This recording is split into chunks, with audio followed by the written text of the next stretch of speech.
퇴행성 질환 같은 경우에 우리가 정상화할 수 없습니다. 내가 약해져 있는 힘줄을 정상화시키는 거. 그게 그냥 치료의 목표예요.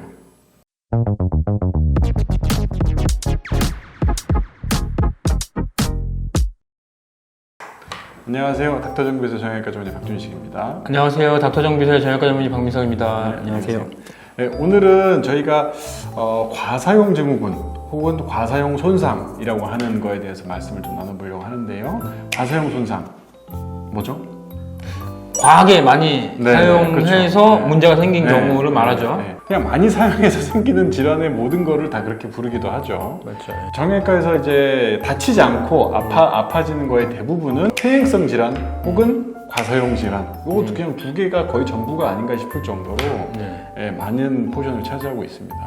대표적으로 뭐가 있죠? 과사용 대표적으로 이제 테니스 엘보, 네. 팔꿈치, 손을 많이 쓰는 사람들한테 생기는 테니스 엘보, 그리고 어깨를 많이 쓰는 사람한테 생기는 회전근개 질환도 이제 일종의 과사용 증후일 수 있고요.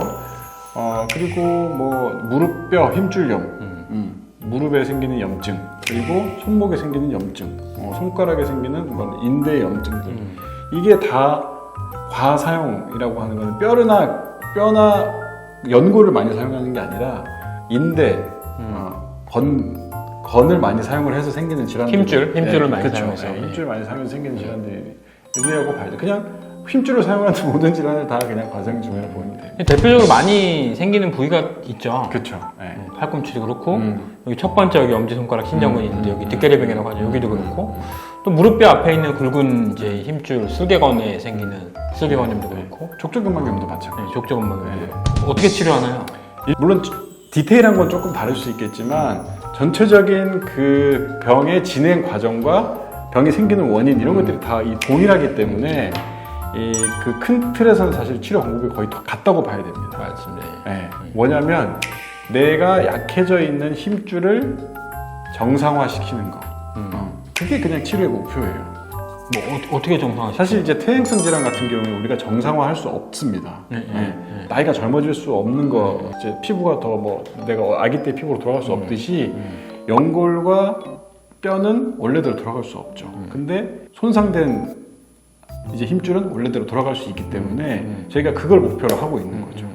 그래서 주로는 어떻게 치료로 접근을 하시나요? 일단 환자분들한테 처음으로 말씀드리는 거는 이게 급성 염증 반응이냐 아니면 만성 염증 반응이냐를 이제 먼저 보고 만성 염증 반응인 경우에는 치료의 어떤 기간을 좀 이제 여유 있게 이거는 단기간에 치료할 수 있는 질환이 아닙니다. 그걸 이제 환자분도 이해를 하시고 의사도 그걸 이해를 하고 치료를 접근을 해야 되고요. 그리고 이게 시간이 오래 걸리기도 하니까 아무래도 환자분이 좀 조급한 마음이 들기도 하고 뭐 그렇긴 하겠지만 이게 내가 진짜로 이 약해진 힘줄이 좀 정상화되기까지는 시간이 걸린다는 거를 좀 그냥 알고 계셔야 돼요. 아무 치료를 하지 않더라도 시간이 걸릴 수 있습니다. 시간이 중요하고 그다음 평소 생활 습관이 중요하고. 직업적으로 많이 쓰시는 분 있잖아요. 네, 그렇죠. 손목 많이 쓰시는 분, 팔꿈치 많이 쓰시고 인테리어 현장에 있으신 분들 이런 분들은 어떻게 해요? 나갈 때까지 기다려야 나을 때까지 기다려도 낫지 않겠죠. 계속 일을 하실 테니까. 그 과사용하지 않고 저사용을 해야 되는데 저사용을 할 수 있으면 병원 오기 전에 이미 저사용해서 나았겠죠. 그러니까 이제 우리가 병원에서 할 수 있는 치료가 그때부터 이제 들어가기 시작하는 거죠. 그래서 사실 이 과사용 증후군은 이제 힘줄의 상태를 정상화시킨다. 조금 튼튼하게 만든다, 젊게 만든다, 좀 이제 탱탱하게 만든다. 이제 여러 가지 어떤 좋게 만든다는 의미를 가지고 있는데 이게 건증이라고 부르거든요. 그 건증의 상태를 이게 노멀 텐던으로 바꾸는 게 우리의 목표입니다. 그래서 이제 그걸 하는 방법은 당연히 수술적인 방법을 하는 건 아니고 비수술적인 방법으로 이제 치료를 하는 게 이제 대표적으로 주사 치료가 있고 이제 물리 치료로 하는 방법이 있겠죠. 충격파는 어떤가요? 충격파는 좋죠. 두 가지 관점에서 이제 제가 주사랑 충격파를 이제 말씀드렸는데 물리치료 말씀드렸는데 물리치료 중에서는 이제 충격파가 그런 이제 대표적인 기능을 할 수 있는 그런 치료 방법입니다. 충격파는 우리가 환자분들한테 충격파가 뭐예요? 라고 얘기하면 아픈 위치에다가 보통 석회 깨는 걸로 알고 계시는 분들이 많거든요. 이제 때려가지고 그걸 깨트린다고 이제 설명하는 의사들도 있고 이해하기 쉽게. 근데 사실 그 충격파의 대표적인 첫 번째 기능은 혈액순환을 증가시키는 겁니다. 혈류량을 증가시키는 거예요. 피를 잘 돌게 하는 겁니다. 그 주변에. 그래서 어쨌든 그 충격파의 원리는 혈액순환을 좋게 만든다. 신생혈관을 만든다. 저희 쪽에서는 이 테니스 엘보, 뭐 족저근막염 그렇죠. 이런 건증에 건에 문제가 생겼을 경우에 충격파를 많이 쓰죠. 그렇죠. 충격파를 제가 이제 말씀드리는 게 첫 번째로 충격파의 메인 기능은 혈류량을 증가시켜서 장기적인 효과로 보는 거죠.